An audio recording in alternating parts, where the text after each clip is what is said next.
نبی پاک صلی اللہ تعالی علیہ وسلم نے حج ایک فرمایا، قربانی حضور جس دن مدینے آئے اس وقت شروع فرمائی، اور ہر سال حضور قربانی دیتے تھے، ہر سال دو جانور ذبح فرمائے۔ یا رسول اللہ صلی اللہ تعالی علیہ وسلم دو کا کیا مقصد فرمایا؟ ایک میری طرف سے، ایک میری غریب امت کی طرف سے۔ یا رسول اللہ صلی اللہ علیہ وسلم کس طرف سے فرمایا؟ ایک میری طرف سے، ایک میری امت کی طرف سے۔ کبھی فرمایا ایک میری طرف سے، ایک میرے اہل بیت اور میری امت کی طرف سے۔ دو جانور حضور نے ذبح فرمائے، اور پھر میرے حبیب پاک صلی اللہ تعالی علیہ وسلم کے غلام مولا علی شیر خدا، ابن ماجہ کی روایت ہے، حضرت علی شیر خدا فرماتے ہیں کہ نبی پاک علیہ الصلوۃ والسلام دو جانور ذبح کرتے تھے۔ خود حضرت علی کی جب باری آئی تو انہوں نے بھی دو فرمائے۔ تو صحابہ نے پوچھا کہ علی دو کیوں؟ دو کس لیے؟ تو حضرت علی رضی اللہ تعالیٰ عنہ فرمانے لگے، مجھے میرے حبیب نے وصیت فرمائی تھی کہ علی تو نے دو کرنے، ایک اپنی طرف سے کیا کرنا، ایک میری طرف سے کرنا۔ تو میں ایک اپنی طرف سے دیتا ہوں، ایک اپنے نبی پاک کی طرف سے دیتا ہوں صلی اللہ علیہ۔ دو جانور۔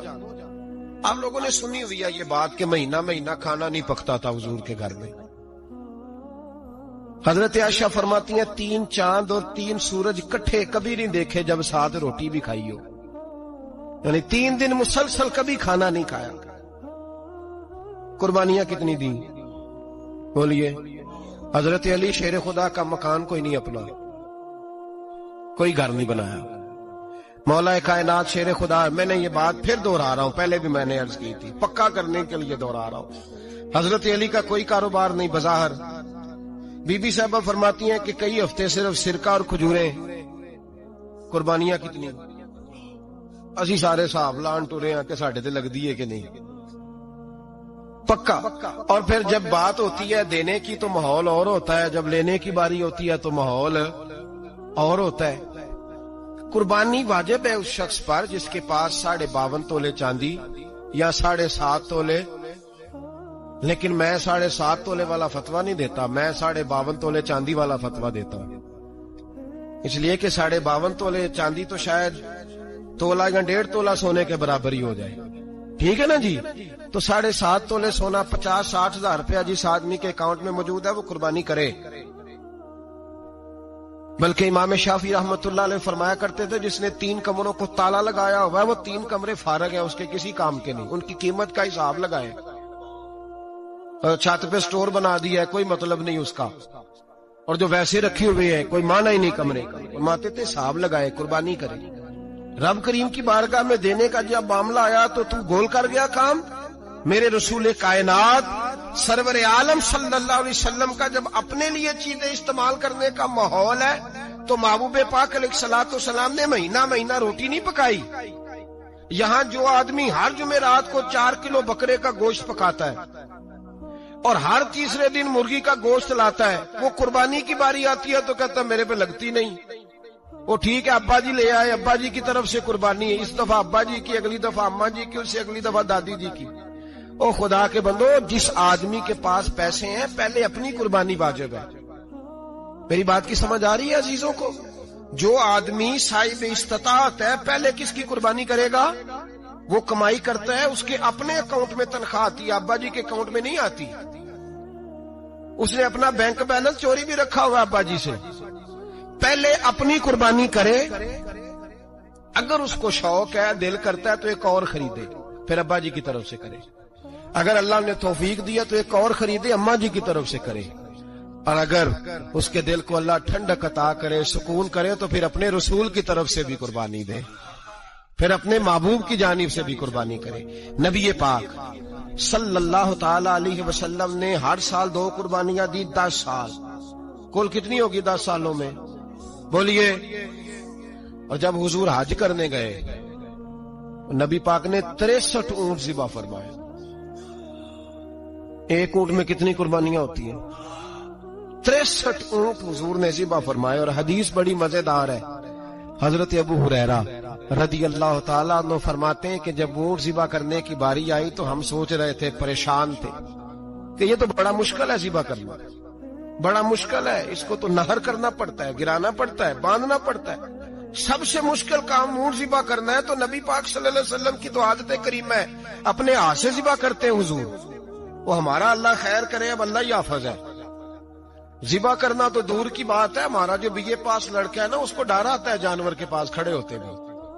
کہتے ہیں بچوں کو اندر لے جاؤ، 10 سال کا 12 سال کا، اس کو اندر لے جاؤ، ذبح کرنا روئے گا. اب بس کرو یار، یہ کس قوم سے تمہارا تعلق پڑ گیا ہے؟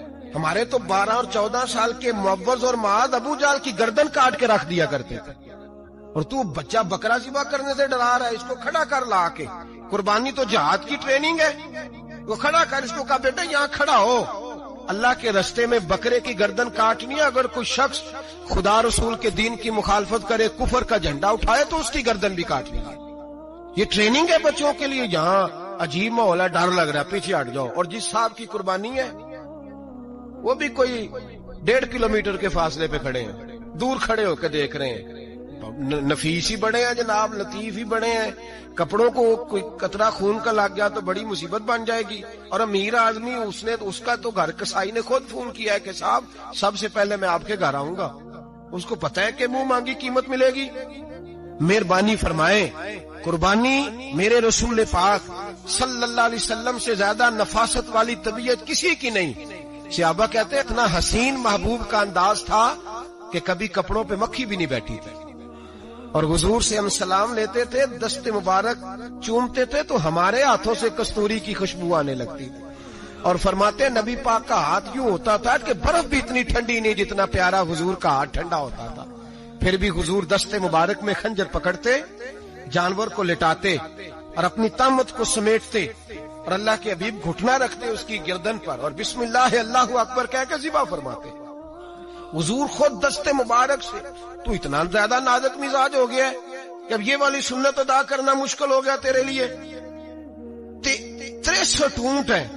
اور صحابہ کرام علیہم رضوان فرماتے ہیں کہ حال یہ ہے، ہم سوچ رہے ہیں کیسے ذبح کریں گے، کیا کریں گے، کیسے گرائیں گے. اور نبی پاک صلی اللہ علیہ وسلم کہتے ہیں ہم ابھی سوچ میں ہی تھے کہ حضور نے چھری پکڑی. خنجر جب حضور نے اٹھایا تو فرماتے ہیں اونٹ دوڑتا ہوا آیا اور نبی پاک کے سامنے آ کے لیٹ گیا. فرماتے ہیں اللہ کے رسول نے بسم اللہ اللہ اکبر کہہ کے ذبح کیا. اس نے ٹانگ بھی کوئی نہیں ہلائی، پیر بھی کوئی نہیں ہلایا. وہ کسی شاعر نے بڑی عجیب بات کہی تھی. اس نے کہا پھنسی جو دام میں بلبل تو لگی یوں کہنے، کرے گا قتل کیا تو نے جب اسیر مجھے، کباب شمع کے شعلے پہ کیجیو سیاد، شکل گل نظر آئے دم اخیر مجھے. وہ کہتے ہیں بلبل کو شکاری، سیاد شکاری نے پکڑ لیا بلبل کو، تو سیاد سے بلبل کہنے لگی تو نے پکڑا ہے تو قتل تو کرے گا ہی نا، کھائے گا تو صحیح، ایک میری منت ہے. شکاری کہنے لگا وہ کیا؟ تو بلبل کہنے لگی جب تو مجھے ذبح کرے نا اور پکائے تو مجھے پھول سے بڑی محبت ہے. اس طرح کرنا، کوئلے اتنے زیادہ دہکانا، اس قدر زیادہ آگ جلانا کہ ان کی شکل گلاب کے پھول کی طرح سرخ ہو جائے. تو جب تو مجھے ان پر جلائے گا تو مجھے تکلیف نہیں ہوگی، اس لیے کہ محبوب کا چہرہ جو سامنے آ جائے گا مجھے تکلیف نہیں ہوگی. پھنسی جو دام میں بلبل تو لگی یوں کہنے، کرے گا قتل کیا تو نے جب اسیر مجھے، کباب شمع کے شعلے پہ کیجیو سیاد، او شکل گل نظر آئے دم اخیر مجھے. اعلیٰ حضرت بریلوی علیہ رحمہ فرمایا کرتے تھے، فرماتے تھے بڑی تکلیف ہوگی جب جان نکلے گی. روایتوں میں آتا ہے جس طرح باریک دوپٹہ جھاڑیوں پہ ڈالا جائے، کھینچا جائے تو پھٹ جاتا ہے، یوں تکلیف ہوگی. پر فرمانے لگے رسول اللہ کے غلام کو کوئی تکلیف نہیں ہوگی. حضور کیوں؟ فرمایا اس لیے کہ جب جان نکلنے لگے گی تو سامنے جلوہ بدوحاد آ جائے گا. حضور کے جلوے ہوتے رہیں گے تو پتہ ہی نہیں چلے گا جان کیسے نکل گئی. پھنسی جو دام میں بلبل. تو صحابہ فرماتے ہیں کہ اونٹ دوڑتا ہوا آیا، حضور کے سامنے آ کے لیٹا، نبی پاک نے ذبح فرمایا اور فرماتے حد ہو گئی. حضور نے توجہ فرمائی تو دوسرا دوڑتا ہوا آ گیا، تیسرا آ گیا. حضرت ابو ہریرہ فرمایا کرتے اونٹ ایک دوسرے کو دھکے دیتے تھے، پیچھے ہٹ جا، پہلے میں نے جانا ہے. 63 اونٹ وادی منا میں حج کے موقع پر میرے رسول پاک نے دست مبارک سے ذبح فرمائے. ہر قربانی حضور نے اپنے ہاتھوں سے فرمائی. قربانی واجبات دین میں سے، ضروریات دین میں سے، اور کوئی اتنا لمبا چوڑا مسئلہ نہیں. بہت ساری چیزوں کو خود بخود مشکل کر لیتے. ٹی وی پہ خبر آتی ہے فیصل آباد کے 2 بیل ہیں، بھولو اور ڈولو، پتہ نہیں کتنے من ان کا وزن ہے. ان سے پوچھا جا رہا ہے کہ بھولو ڈولو کھاتے کیا ہیں؟ تو کہتے ہیں بادام کھاتے ہیں، مکھن کھاتے ہیں. یہ جناب پتہ نہیں ان کو دودھ کتنے کلو روز پیتے ہیں، اور بھولو ڈولو بیچارے سے خود نہیں چلا جا رہا، لگ ایسے رہ جیسے وہ خود کہہ رہے ہیں مہربانی کرو ہمیں ذبح کر لو، اب تو اٹھا بیٹھا بھی نہیں جا رہا. او خدا کے بندو، دین کی اصل حقیقت کو سمجھو. یہ تو حضور نے فرمایا خوبصورت جانور لاؤ، یہ کس حدیث میں آیا ہے کہ اسے بادام کھلاؤ؟ آج لوگ انسانوں کو روٹی نہیں مل رہی اور جانوروں کو بادام کھلا رہے ہو. اس کے حصے میں جو اللہ نے شے رکھی ہے نا وہ چارہ ہے، اس کو چارہ کھلاؤ اور اچھے طریقے سے پیٹ بھر کے کھلاؤ. جانور کو پیٹ بھر کے چارہ کھلایا جائے تو جتنی اس کی طبیعت ہوتی ہے اس حساب سے وہ صحت مند ہو جاتا ہے. باقی یہ تو آپ کسی شخص کو اتنا کھلا دیں کہ اس کا پیٹ اتنا بڑا ہو جائے، پھول جائے، تو وہ بیچارہ تکلیف میں آئے گا کہ نہیں آئے گا؟ یہ کس قسم کا ماحول ہے؟ ایک بکرا بکا لاہور میں اور سیٹھوں نے شرطیں لگائی ہوئی ہیں، میں 5 لاکھ کا لایا ہوں تو میں 9 لاکھ کا. یہ کیا چکر ہوا؟ مجھے اتنا کھلایا جی اس کو فلاں چیز. یہ کس نے کہا ہے کھلانے کا؟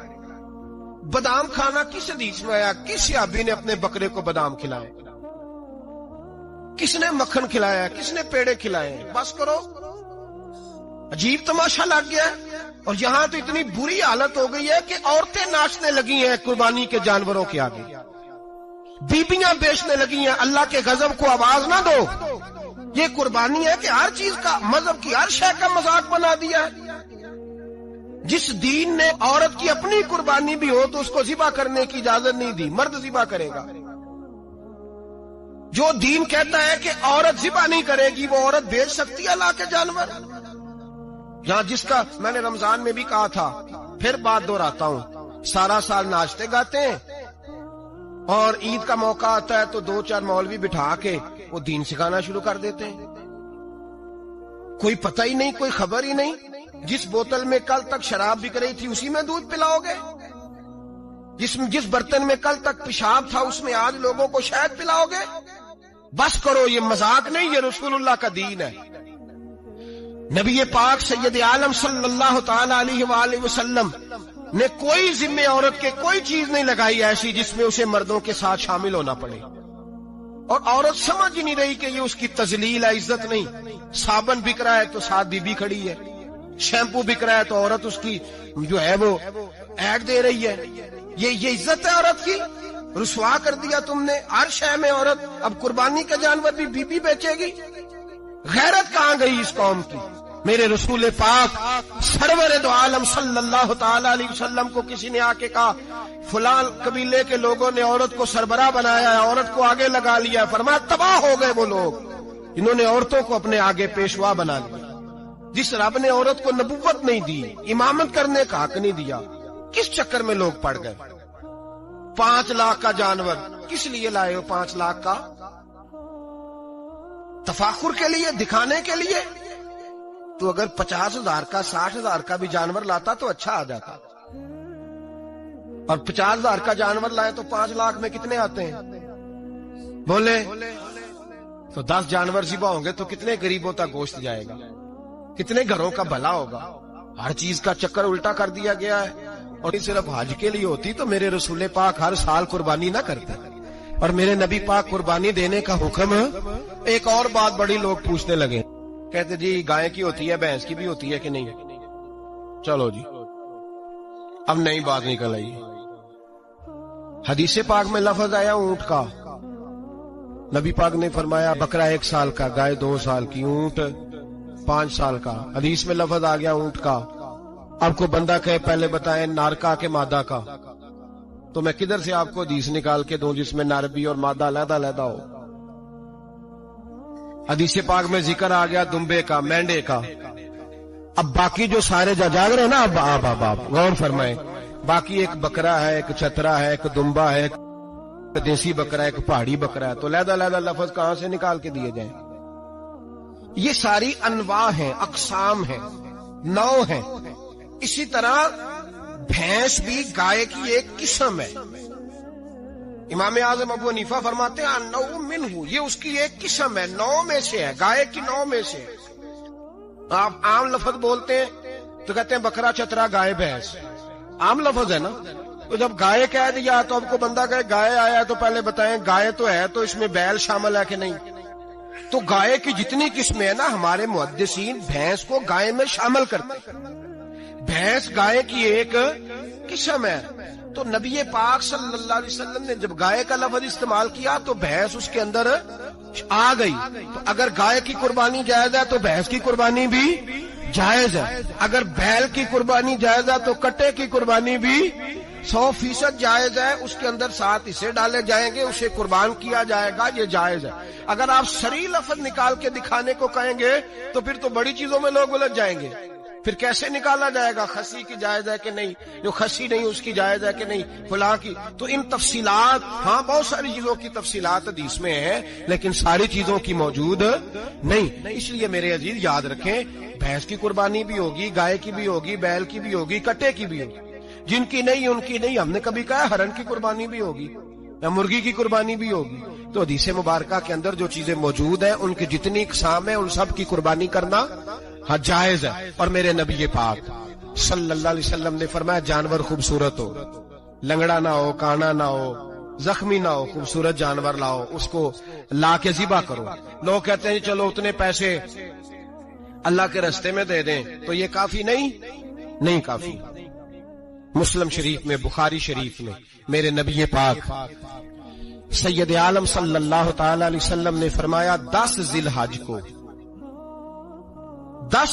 کو اللہ کی نظر میں ابن آدم کا سب سے پسندیدہ عمل. لیکن نا 10 ذی الحج کو، کل 10 ذی الحج ہے تو بڑے کام ہوں گے. فجر کی نماز بھی ہوگی، تکبیرات تشریق بھی پڑھی جائیں گی. آج فجر سے شروع ہو گئی نا، 9 کی فجر سے لے کر 13 کی عصر تک تکبیرات تشریق پڑھی جائیں گی. اللہ اکبر، اللہ اکبر، لا الہ الا اللہ واللہ اکبر، اللہ اکبر وللہ الحمد، اللہ اکبر، اللہ اکبر، لا الہ الا اللہ واللہ اکبر، اللہ اکبر وللہ الحمد، اللہ اکبر، اللہ اکبر، لا الہ الا اللہ واللہ اکبر، اللہ اکبر وللہ الحمد. کوشش کریں جب بھی پڑھیں 3 بار پڑھیں. تکبیرات تشریق بھی پڑھی جائیں گی. فجر کی نماز بھی کل ہوگی، عید کی نماز بھی ہوگی، لوگ اور بھی کوئی ذکر اذکار کریں گے. لیکن میرے نبی پاک صلی اللہ علیہ وسلم نے فرمایا 10 ذی الحج کو اللہ کو اپنے بندے کا جو کام سب سے زیادہ پسند ہے وہ یہ ہے کہ وہ اللہ کے راستے میں جانور کا خون بہائے. حالانکہ نمازیں بھی ہیں، اذکار بھی ہیں، تکبیرات بھی ہیں، سارا کچھ ہے، پر اللہ کو سب سے زیادہ کیا پسند ہے؟ جانور کو قربان کرنا. یہ اللہ کو بڑے خوبصورت لفظ نبی پاک علیہ السلام نے فرمایا قربانی کا جانور قیامت کے دن اپنے سینگوں اور کھروں سمیت آئے گا، اور جس نے قربانی کی ہوگی اس کی بخشش کروا کے اسے جنت میں لے کر جائے گا. تو فرمایا ابن آدم کا سب سے پسندیدہ عمل یہ، سب سے پسندیدہ، کہ وہ 10 ذی الحج کو قربانی کریں، کوشش کریں خود ذبح کریں اپنا جانور. یہ حضور کی سنت ہے. یہ نہ ہو سکے تو نبی پاک صلی اللہ علیہ وسلم نے اپنے ہاتھوں سے ذبح کرنے لگے حضرت فاطمہ کا جانور. تو فرمایا فاطمہ ادھر آ کے اس کے پاس کھڑی ہو جاؤ، میں تمہارا جانور ذبح کرنے لگا ہوں. اپنے جانور کے پاس کھڑے ہوں. میرے جو بھائی ذبح کرنے کا کام کرتے ہیں نا، قصاب ہم کہتے ہیں، سارے قصاب نہیں ہوتے، بہت سارے لوگ یہ سعادت حاصل کرتے ہیں اور بڑے نیکی کا کام کرتے ہیں. اللہ انہیں بڑی بہترین جزا عطا فرمائے گا، بڑا خیر کا کام کرتے ہیں. لیکن چونکہ رش ہوتا ہے ایسے لوگوں کے پاس، تھوڑی جلدی بھی ہوتی ہے. پہلی تو کوشش کریں تکبیر خود ڈالیں، یہ نہیں ہو سکتا تو قریب کھڑے ہوں. ہمارے ہاں ایک رواج یہ بھی ہے کہ 2 بندے ہاتھ رکھتے ہیں. ذبح وہ کر رہا ہوتا ہے تو جس کی قربانی ہوتی ہے اس کو کہتے ہیں تو بھی ساتھ ہاتھ رکھ. ہوتا ہے نا جی بہت ساری جگہوں. اب حکم یہ ہے شریعت اسلامیہ کا کہ جب جانور ذبح کریں گے تو پڑھیں گے بسم اللہ اللہ، بسم اللہ اللہ. ہاں نبی پاک صلی اللہ علیہ وسلم نے لمبی دعا پڑھی، صحابہ بھی لمبی دعا، انی وجہت وجہی للذی فطر السماوات والارض حنیفا وما انا من المشرکین، یہ بھی پڑھا. اور پھر میرے رسول پاک صلی اللہ علیہ وسلم نے یہ بھی کہا کہ اللہ میری طرف سے قبول فرما، میری امت، میری اہل بیت کی طرف سے قبول فرما.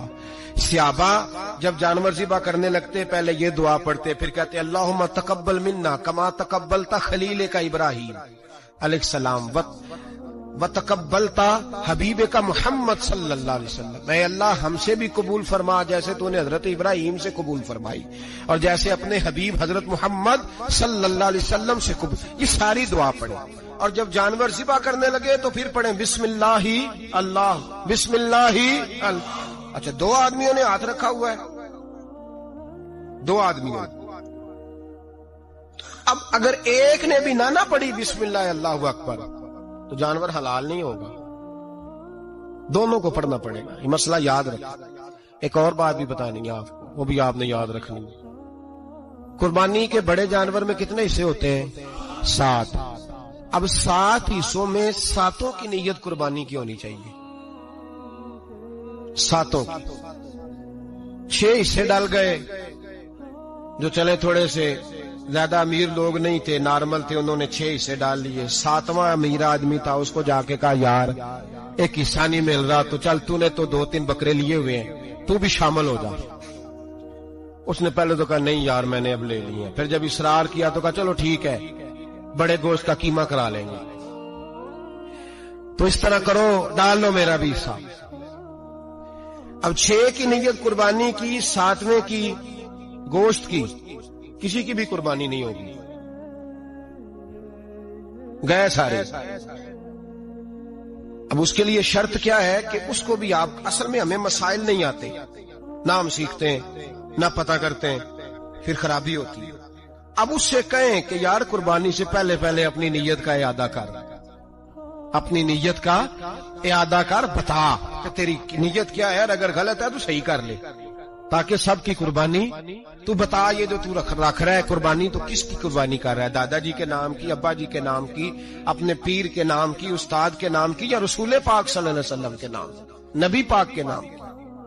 اس سے پوچھیں اور جو وہ نیت بتائے اس نیت کی دعا ہوگی، اس کی طرف سے کہا جائے گا اے اللہ اس کی طرف سے اسے قبول. میری بات کی سمجھ آ رہی ہے میرے عزیزوں کو؟ اور اس ارادے کے ساتھ قربانی، اگر ایک کی بھی نیت خراب ہو گئی تو مسئلہ بگڑ گیا. اس لیے ان مسائل کو، اور نبی پاک کے نام کی جو قربانی ہوگی سبحان اللہ. میں کرامات کا زیادہ قائل نہیں، ہم کرامات کے نہیں کیفیات کے قائل ہیں، کیفیات کی. اور دین ویسے بھی لفظوں کا نام نہیں کیفیت کا نام ہے. میرے حصہ فرمایا کرتے تھے ہم کرامت سے زیادہ کیفیت کے قائل ہیں. اگر مرید ساری زندگی کرامتیں سناتا رہے اور کبھی اسے مدینے جانے کا شوق ہی پیدا نہ ہو، کبھی نبی پاک کے نام پہ آنسو نہ آئے تو پھر کرامت کا فائدہ نہیں، کیفیت تو ملی نہیں اسے. ہم کیفیت، اسی طرح ہم نظرانے کے نہیں نظر آنے کے قائل ہیں. تو بھائی یہ یاد رکھ لیں کیفیت کا نام دین ہے. نبی کریم علیہ الصلوۃ والسلام بائی دا وے ایک قضائے حاجت کے لیے ایک باغ میں تشریف لے گئے. حضور باغ کے اندر داخل ہوئے ہی تھے، اونٹ بندھا ہوا تھا. تو حضرت ابو درداء رضی اللہ تعالیٰ عنہ کہتے ہیں وہ اونٹ نے حضور کی طرف دیکھا تو اس نے رونا شروع کر دی. اصل میں دکھ پوچھنے والا کو ملے تو پھر ہی رونے کا مزہ آتا ہے. ہر جگہ تو دکھ سنایا بھی نہیں جا سکتا. ایسا ملے نا جو دکھ پوچھنے والا ہو، تسلی تشفی دینے والا ہو، جس کے کندھے پہ سر رکھ کے بندہ دیر تک روئے. اونٹ رونے لگا تو حضرت ابو درداء رضی اللہ تعالیٰ عنہ فرماتے ہیں نبی کریم علیہ السلام اس کی طرف بڑھے، حضور نے اس کی پشت پر ہاتھ رکھا تو وہ اور زیادہ رونے لگا. پھر میرے محبوب نے اپنے کان مبارک اس کے منہ کے قریب کیے تو اس نے کوئی بات کی. محبوب نے فرمایا بلاؤ نا اس کے مالک کو کہاں ہے. وہ جب آیا تو حضور صلی اللہ علیہ وسلم نے فرمایا کہ تم اسے اس کی ضرورت سے زیادہ اس پر وزن رکھتے ہو، اسے اذیت دیتے ہو، تکلیف پہنچاتے ہو. پھر حضور علیہ السلام نے فرمایا اسے کھانا اور پانی وقت پر نہیں دیتے، دھوپ چھاؤں کا خیال نہیں رکھتے. اور آخری لفظ حدیث کے محبوب فرمانے لگے تم اس کے بارے میں اپنے رب سے نہیں ڈرتے، اس کے حقوق کے تحفظ کے لحاظ سے تم اللہ کا خوف نہیں رکھتے، وہ تم سے پوچھے گا اس کے بارے میں. یہ حدیث حضرت ابو درداء رضی اللہ تعالیٰ عنہ نے سنی ہوئی تھی نا. جب آپ کا اپنا وقت وصال آیا نا تو حضرت ابو درداء نے بھی اونٹ رکھا ہوا تھا. جناب ابو درداء رضی اللہ تعالیٰ عنہ نے گھر والوں سے بھی معافیاں مانگی، رشتہ داروں سے بھی، دوستوں سے بھی. تو پھر اونٹ کے سامنے بھی جا کے کھڑے ہو کہنے لگے اونٹ دیکھنا اللہ کی بارگاہ بارگاہ میں میری شکایت نہ کر دینا، اس کے حضور کہہ نہ دینا کہ یا اللہ اس نے میرے حق نہیں ادا کیے۔ فرمایا میں نے کوشش کی ہے تیرے حقوق ادا کرنے کی، اور اگر کہیں کمزوری رہ گئی تو مجھ سے درگزر کرنا۔ یہ انداز تھا ان لوگوں، جن باتوں کا ہمیں پتہ چل چکا ہے اس پر عمل کی بھی تو کوشش ہونی چاہیے۔ تو میرے عزیزوں، جانوروں کے حقوق میرے نبی کریم علیہ الصلوۃ والسلام نے بیان فرمائے۔ سب سے پہلی بات حضور نے یہ بیان کیا کہ جانور کو گالی نہ دو۔ ایک شخص نے ایک مرغ کو گالی دی تھی تو نبی پاک علیہ السلام نے فرمایا اسے گالی نہ دے، یہ تو تجھے آذان کے لیے بیدار کرتا ہے۔ وطن کچھ نوابزادوں اور شہزادوں کی نیند خراب کرتا ہے مرغا بھی، تو خیر مرغوں نے اذانیں پڑھنی چھوڑ دی۔ تکلیف کی بات ہے، خوشی کی بات نہیں، درد کی بات، یہ اذیت کی بات نہیں۔ وہ وطن بھی کو وطن ہے جس میں اذان کی آواز ہی نہ آئے، وہ دیش بھی کو دیش ہے۔ ہم جا کے اب بسنے لگے ہیں ٹاؤنوں کے اندر، سوسائٹیوں کے اندر، جہاں اذان کی آواز ہی نہیں آتی۔ کچھ جگہ ہے جہاں اذان کی آواز ہی نہ آئے۔ ہمارے ہاں جو غریب لوگ ہوتے ہیں نا، وہ گدا ریڑھی پہ دفعہ سبزی بیچتے ہیں۔ یہ ہمارے آج کل کنو بہت زیادہ ہے مارکیٹ میں، تو میں دیکھتا ہوں کہ سڑک کے اوپر گدے کو بھی کھڑا کیا ہوا، اس لیے کہ اب وہ اسی کے اوپر سارا دن رکھیں گے اس کو، اور شام تک جب تک بکے گا نہیں اس بیچارے کی خلاصی نہیں ہوگی۔ نبی پاک صلی اللہ علیہ وسلم نے فرمایا کہ جانور کو سواری بناؤ، کرسی نہ بناؤ۔ دو صحابہ بیٹھے تھے گھوڑے کے اوپر، ایک ادھر بیٹھا تھا ایک ادھر بیٹھا تھا، دونوں آپس میں باتیں کر رہے تھے۔ جس طرح ہمارے زمانے میں جو نئی کار خریدتا ہے نا، تو اس کا بھی کوئی واقف مل جائے تو وہ روڈ کے اوپر کھڑے ہو کے بات کرتا ہے، چونکہ روڈ تو اس نے الاٹ کرایا نا اپنے نام۔ تو میرے جیسا آدمی کئی دفعہ پیچھے ہو بھی نا، تو ایک دن بچہ مجھے کہنے لگا کہ زور سے ذرا ہارن دی، تو میں نے کہا یار اس کے پاس نئی دولت آئی ہے تو مطلب اس کو ہارن نہ دے، پتہ نہیں کہاں سے بولے گا، تو اس کا تو کچھ نہیں بگڑے گا، تو ہمارے لیے مسئلہ بنے گا۔ یہ ارج نہیں، اب یہ کھڑا ہے تو کھڑا، یہ اس کو لوگ چودراہٹ سمجھتے ہیں، یہ چودراہٹ نہیں ہوتی، اس سے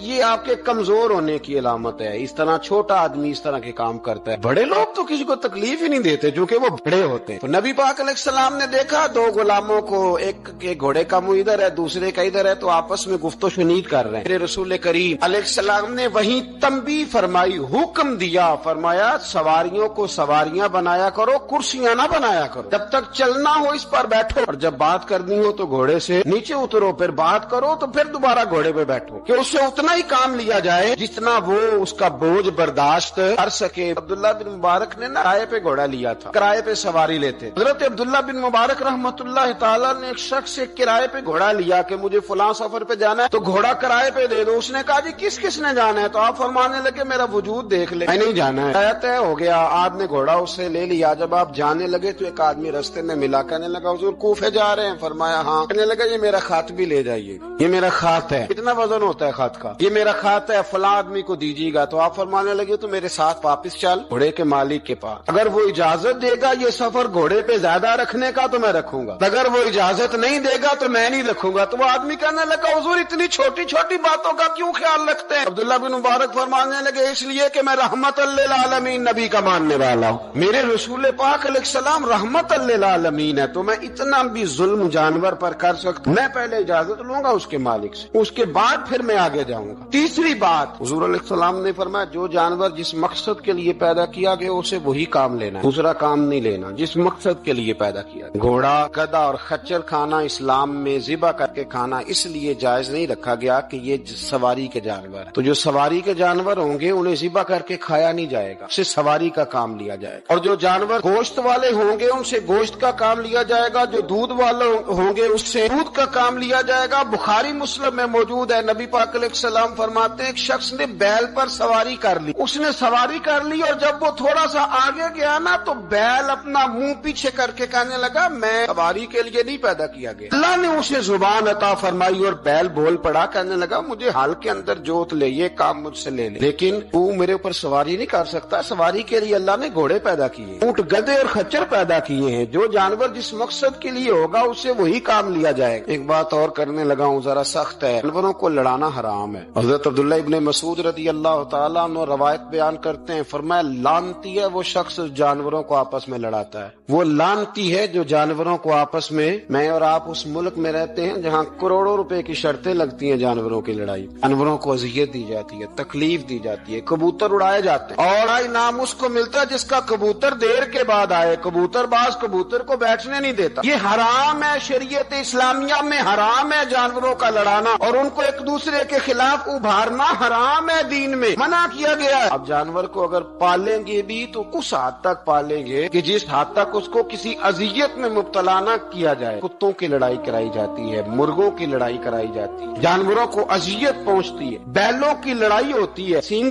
ٹوٹ جاتے ہیں, لہو اتنا بہتا ہے جانوروں کا کہ دیکھا نہیں جاتا. ان سامنے بیٹھنے والے تالیاں بجا رہے ہیں, یہ تو بڑے سخت دل لوگوں کے رویے کہ جانور کا خون بہ رہا ہے اور آپ تالیاں بجا رہے ہیں. مرغے بیچارے کی چونچ لہو لہان ہو گئی ہے, سامنے والے نے اتنا مارا ہے اور یہاں تالیاں بج رہی ہیں کہ میرا جیت گیا, بجائے اس کے کہ اس کو پٹی کی جاتی, اس کو دیکھا جاتا. یہ تو سنگ دل لوگوں کا کام ہے. ہم تو رحمت للعالمین نبی کے غلام صلی اللہ علیہ وسلم, ہمارے دین نے تو ہمیں یہ مزاج ہی نہیں دیا. ہم نے تو پیار کرنا, ہم نے تو محبت بانٹنی, ہم نے تو شفقت کرنی. نبی پاک علیہ الصلوۃ والسلام نے انور سے اس کے بچوں کو جدا کرنے سے منع فرمایا. جب تک بچے کو ماں کی ضرورت ہے اسے جدا نہیں کیا جائے, جب تک وہ دودھ پیتا ہے اسے جدا نہیں کیا جائے. ریا کا بچہ بھی چھوٹا ہے اور اس کی ماں اس کے لیے دانہ لے کے آتی ہے تو اسے ماں سے جدا نہیں کیا جائے گا. اس کی جذبات کا, احساسات کا خیال رکھا جائے گا. یہاں تو میرے دیہاتوں کے جو بڑے سمجھدار قدری قسم کے لوگ ہیں, ان کا بھی جب بہو سے اختلاف ہوتا ہے تو کہتے ہیں اس کے بچے رکھ لو, یہ جب خود روئے گی تو لوٹ کے آ جائے گی. اس محبوب نے جانور سے اس کے بچے جدا کرنے سے منع کیا, ماں سے بچے جدا کر رہے. اور سیانے لوگ, کچھ میکے بھی ایسے ہیں, میکے بھی وہ کہتے ہیں بیٹے تو آ جا اور بچے واپس کر دے, اس لیے کہ بھئی ہمارا نہیں ان سے نظام چلے گا, بچے ان کے ہیں تو ان کو دے. یا کتنا ظلم ہے. نا انسان ہو کے یہ بات کر رہا ہے, سمجھدار ہو کے, عقل مند ہو کے, ذی شعور ہو, دعویٰ ہے اس کی بزرگی کا. نبی رحمت علیہ السلام کی غلام حضرت ابو ہریرہ رضی اللہ تعالیٰ عنہ فرماتے ہیں, مشکات میں موجود ہے, فرمایا کہ چڑیا آئی اور آ کے میرے نبی کے کندھوں پہ بیٹھ گئی. اس چڑیا نے کیا کہا کہ محبوب کی آنکھوں میں آنسو آ گئے. حضور روئے,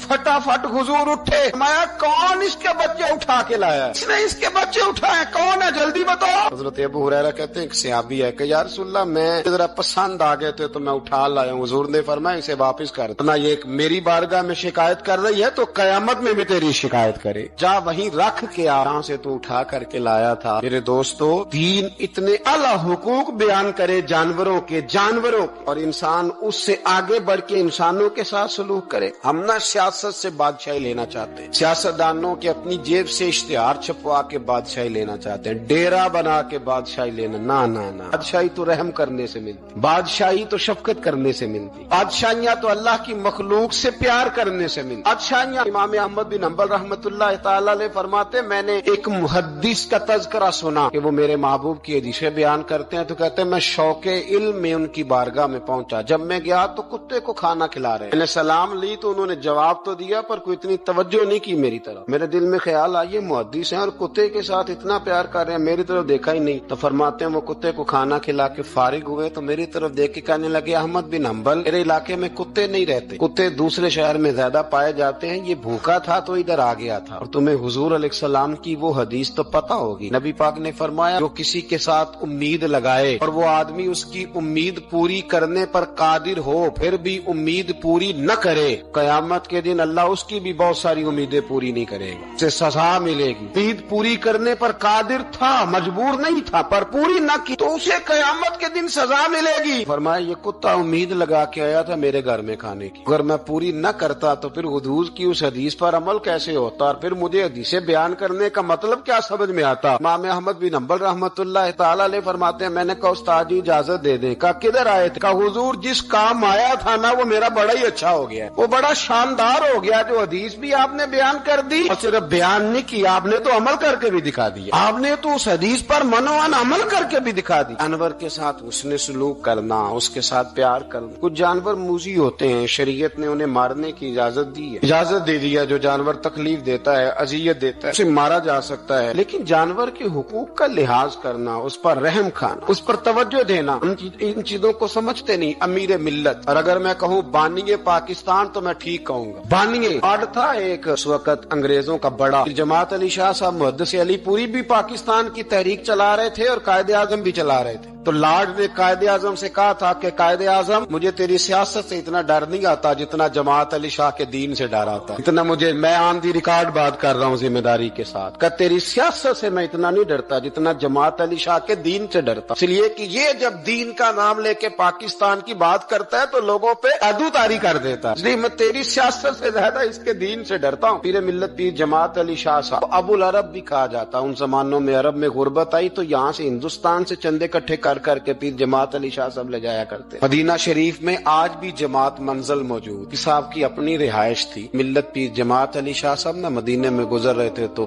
بڑے بڑے مرید ساتھ تھے۔ اس زمانے میں لوگ ہاتھوں میں چھڑی رکھا کرتے، جانور اکثر ہوتے تھے تو چھڑیاں ہاتھوں میں ہوتی تھیں۔ تو پیر صاحب گزر رہے تھے، بوڑھے آدمی تھے، ساتھ تھے تو ایک کتا دوڑا دوڑا آ گیا۔ جب وہ پیر صاحب کے قریب سے گزرنے لگا تو ایک مرید نے نہ کتے کی ٹانگ پہ ڈنڈا مارا، پیچھے ہٹ جا، کپڑوں کو نہ لگ جانا۔ تو چونکنے لگا، رونے لگا۔ جب بھاگا نا تو لوگ کہتے ہم نے عجیب منظر دیکھا، 100 سال کے پیر جماعت علی شاہ صاحب پگڑی ہاتھ میں پکڑی اور کتے کے پیچھے بھاگنا شروع کر، دوڑ کے کتے کو اٹھا کے لائے اور یوں اس کو سینے سے لگایا۔ پیر صاحب نا اس کتے کو اپنی رہائش گاہ پہ لے گئے، اپنی پگڑی کھول کے نا تو اس کی پٹی کی، پھر دودھ کا پیالہ اس کے آگے رکھا۔ کتے نے دودھ پی لیا تو پیر جماعت علی شاہ صاحب نے ہاتھ باندھے، کہنے لگے مدینے کے کتے بھی پاک کی بارگاہ میں میری شکایت نہ کر دینا، حضور کی بارگاہ میں شکایت نہ کرنا کہ یا رسول اللہ یہ آتے حاضری دینا، ہمیں تکلیف دیتے ہیں، شکایت نہ کرنا مصطفیٰ کریم کی بارگاہ میں نے نہیں اسے کہا تھا، اس سے بھول ہو گئی، میں معافی مانگتا ہوں۔ میرے عزیزو، وہاں درد تھا، وہاں سوز تھا، وہاں پیار تھا، وہاں محبت تھی، لیکن ہمارے رویے انسانوں کے حق میں تو کیا جانوروں کے حق میں سخت سے سخت تر ہوتے جا رہے ہیں۔ ہم نے اپنے شوق سے جانور لڑانے شروع کر دیے، کبوتر اڑانے شروع کر دیے، تباہی پر تباہی کا ماحول ہم فراہم کرتے جا رہے ہیں۔ ان سے پیار کریں، ان کو آسانی دینے کی کوشش کریں۔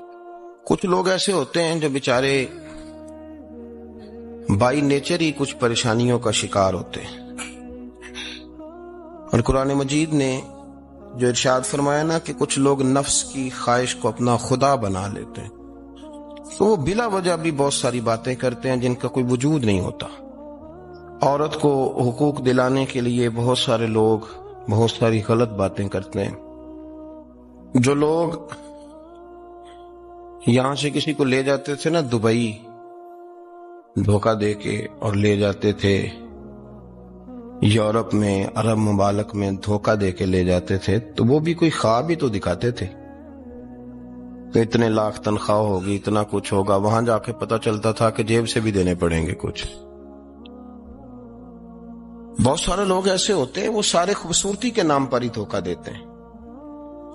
آپ کو پتہ ہے کہ جو آدمی کسی کو لالچ دیتا ہے تو کسی کو لوٹنے کے لیے اسے لالچ دینا بڑا ضروری ہوتا ہے۔ لوگ پہلے لالچ دیتے ہیں پھر لوٹتے ہیں، پہلے مکمل لالچ دیتے ہیں، یہ چیز مل جائے گی، یہ چیز مل جائے گی، لوگ مکمل لالچ دیتے ہیں، اس کے بعد پھر لوٹتے ہیں۔ اور اگر لالچ نہ دیں تو کوئی آدمی قابو آئے گا؟ لوگ لوٹتے ہیں لالچ دے کر۔ اچھا، اب وہ جو جس کو لالچ دیا جا رہا ہوتا ہے وہ کہہ رہا ہوتا ہے کہ نہیں نہیں تمہیں نہیں پتا، وہ اس وقت ماننے کو تیار نہیں ہوتا۔ وہ کہتا ہے اتنی خوبصورت باتیں کر رہا ہے، اتنی اچھے پیغام دے رہا ہے، تم میرے دشمن ہو، تم مجھے منع کر رہے ہو۔ ہوش تب آتی ہے کہ جب سب کچھ لٹ جاتا ہے۔ عورت کو ویسے بھی قابو کرنا بڑا آسان ہوتا ہے۔ اعلیٰ حضرت بریلوی رحمت اللہ علیہ فرماتے ہیں بیٹیاں نازک شیشیاں ہوتی ہیں، ان کو تو ذرا سی چوٹ لگے تو ٹوٹ جاتی ہیں۔ دیکھیں کتنا بڑا جملہ کہا بریلی کے امام، نازک شیشیاں ہیں۔ ذرا کوئی آدمی گمراہ کرتا ہے، ذرا خراب کرتا ہے۔ اب دیکھیں نا، یہ جو بچیوں کو بچے مس گائیڈ کرتے ہیں، انہیں بڑے بڑے خواب دکھاتے ہیں، وہ بیچاری ماں باپ کو چھوڑ کے، بہن بھائی کو چھوڑ کے اس کے ساتھ شادی کرتی ہے، پھر جو اس کا بعد میں اشر ہوتا ہے، آپ ادلیاں نو سردار پہن تکے تے شرما والیاں نو جھوٹے ڈولیاں دے۔ پھر وہ بیچاری ماں باپ رکھتے نہیں، وہ ظلم کرتا ہے، تو کتنی بڑی تکلیف میں وہ بچی آ جاتی۔ نازک شیشی ہوتی ہے نا تو ٹوٹ جاتی۔ یہی حال اب جدید خواتین اور یہ جو کچھ اینکر پرسن ہیں، یہ اصل میں نا یہ آپ کو سیاست سکھاتے ہیں، لیکن یہ مادر پیدر آزاد لوگ ہیں، بالکل آزاد۔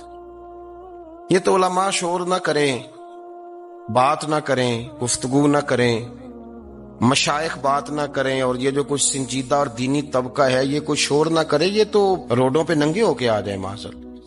خوفناک نظریہ رکھتے ہیں یہ لوگ۔ عورت کو کہتے ہیں تیرے حقوق ہم تجھے لے کے دیں گے۔ مثلا وہ کون سا حق ہے جو تم نے لے کے دینا ہے؟ میرے نبی کریم صلی اللہ علیہ وسلم اس کو بیٹی بھی بنایا ہے، اس کو بہن بھی بنایا ہے، اس کو ماں بھی بنایا ہے، اسے بیوی کا عالی شان رتبہ بھی عطا فرمایا ہے۔ اور چونکہ بیٹی کا بھی حق بڑا بیان کیا جاتا ہے، بہن کا بھی، ماں کا بھی، اور بیوی کے معاملے میں لوگ سمجھتے ہیں کہ زیادہ بات نہیں کرنی چاہیے، شاید مسئلہ خراب ہو جائے۔ حالانکہ نبی پاک صلی اللہ تعالی علیہ وسلم نے بیوی کے بارے میں پتہ کیا فرمایا؟ فرمایا جب تم نکاح کر لیتے ہو تو اپنا ایمان محفوظ کر لیتے ہو۔ اب میں اس کی شرح نہیں کرتا، آپ خود کر لیجئے گا کہ وہ ایک ایسی شخصیت ہوتی ہے کہ جس کی موجودگی میں آپ کا ایمان محفوظ ہے۔ اب میں نہیں سمجھتا کہ اس سے بڑی بات کوئی اور ہو سکتی ہے، جس کی موجودگی میں آپ کا ایمان، اور بھئی یہ حدیث پاک عرض کر رہا ہوں، نکاح جب کوئی کر لے تو اس نے اپنا ایمان مکمل کر لیا۔ اس کا معنی یہ ہوا کہ آپ کا ایمان محفوظ ہے اس کی موجودگی میں، تو اس سے زیادہ بھی، یعنی ایمان سب سے قیمتی چیز ہے نا، تو اس کے محفوظ ہونے کی وجہ حضور نے نکاح بیان کر دی۔ اب میرا خیال ہے بیوی اگر کوئی اس سے بڑا حقوق مانگے گی تو بیوقوفی کرے گی۔ اتنا بڑا درجہ نبی کریم نے اسے عطا کر دی، اتنا بڑا مقام دے دیا کہ تو خامند کے ایمان کے محفوظ ہونے کا ذریعہ بن گئی ہے۔ عورت کو جو حقوق رسول کریم صلی اللہ تعالی علیہ وسلم نے عطا فرمائے، نبی پاک نے جو حقوق دیے، دیکھیں نا، حضرت عبداللہ ابن عمر رضی اللہ تعالیٰ عنہ کی اہلیہ بیمار تھی، تو جلدی جلدی سے وہ آئے، تو جب بہت جلدی ہو، سفر بڑا شدید تھا، تو آپ نے جلدی سے نماز ادا کی، جلدی سے چلے۔ آپ کے خادم کہنے لگے حضور خیریت ہے؟ فرمایا میری بیوی بیمار ہے۔ تو اس نے عرض کی حضور آپ کی اہلیہ بیمار ہے، تو آپ نے نماز بھی جلدی سے پڑھی، سفر بھی جلدی جلدی کیا۔ تو فرمانے لگے یہ وہ چیزیں ہیں جو ہمیں مدینے والے رسول نے سکھائی۔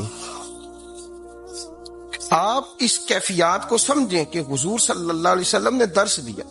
اور پھر ایک اور بہت بڑی بات، یہ فضیلت کسی اور کو نہیں دی، جو عورت کو حضور نے فضیلت دی، یہ فضیلت کسی اور کو نہیں دی۔ کبھی حضور نے فرمایا کہ تمہارا ابا تمہارے ساتھ بہت سخت رویہ کرے تو تم نے اس کو اس سختی پر داد دینی ہے؟